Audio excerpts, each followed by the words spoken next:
Hey, it is Justin again, the Renegade Realtor.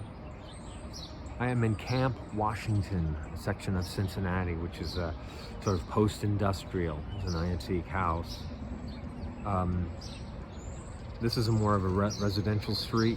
Camp Washington is known for being sort of the post-industrial area of Cincinnati, where there's been a lot of factories that have been shuttered during the sort of the decline in American manufacturing. It has traditionally, or in the last 50 years, has been very undervalued, and a lot of artists have moved in to take advantage of the big factory spaces that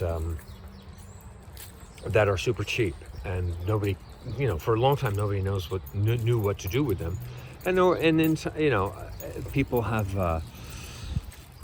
The last 50 years, they've been slowly repurposed into new things. A lot of them are these little startup businesses, breweries, and people starting their own coffee shops and things like that. Art galleries are also a big part of it. You can see this was a very kind of working class neighborhood 100 years ago.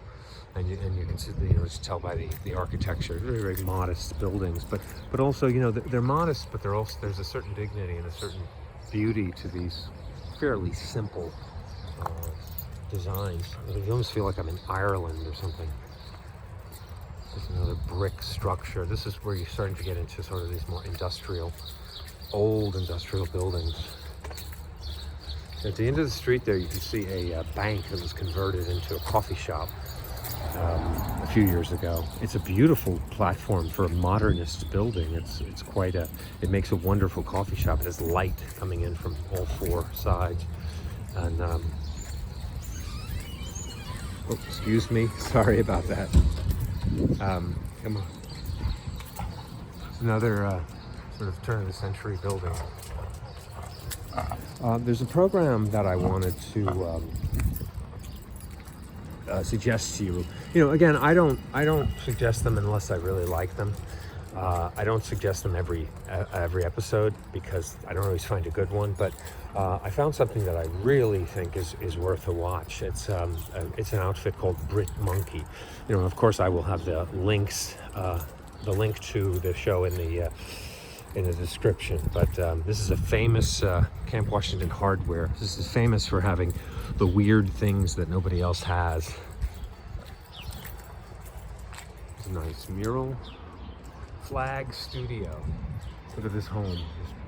You probably have this for a song. If it was for sale, of course. This looks like it was an old theater at one time. It doesn't look like anything's going on now. See, if you want to start your empire here, maybe this is contact the owner, get in there. But Brit Monkey, it's about the lack of housing in England and also the United States. And I have to say, I was one of the people who kind of got into the narrative of it's not the lack of housing, it's the what you got, buddy? It's not the lack of housing, it's the investors. And I still think it is the investors. However, I think a big part of it, and I don't think I paid enough attention to this, or I think I was part of this wave that just got seduced by the idea that it was investors. I think the investors still are creating a tremendous amount of problems. That is over there is Casting Arts Technologies. They're a art foundry in an old building in one of the old factory buildings here in Camp Washington. I used to use them when I was still in the arts. The terrific foundry. Here's one that's getting all fixed up. But so anyway, regarding Brit Monkey and this program about the lack of housing, I've come to believe that it's a combination of you have too many people investing, and the investors know that they're not building enough houses. So it's this kind of like a compounding thing.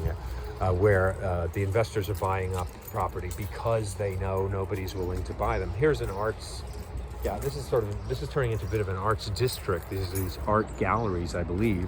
The Well. Looks like somebody's been doing some artwork. So yeah, it does seem to me that it make sense if people would just, if they were just houses where, you have too many Americans who are financially on the edge and worried about housing, worried about being put under, out of doors.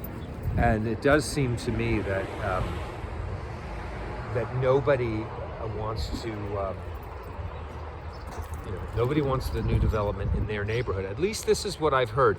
I drew attention to a program about a month ago, 2 months ago, with it was the School of Life, and maybe I'll put that in the description as well. I'll put the link in there for that one as well, because these are two programs that really get into the issue of why don't they just build more housing, and the reasons why new housing is not being constructed. And they're illuminating. And when I see this over and over, I think, oh, yeah, man, there's probably something to it. Just look at another art gallery. Sun's coming up. So yeah, build more housing. I think this is going to be a converting commercial space to housing and building housing where there was nothing. I think it's going to be I think it's going to be one of the major things. And regarding, new industry, I think housing is going to be huge in the next, 15 or 20 years. We'll see what happens. But anyway, I want to thank you for watching. If you want to like and subscribe, that would be lovely. Boy, oh no, boy, don't eat that. And I hope you like these videos of these interesting places in Cincinnati. This has been Justin, the Renegade Realtor from Coast West Real Estate. Thanks for watching. Bye-bye.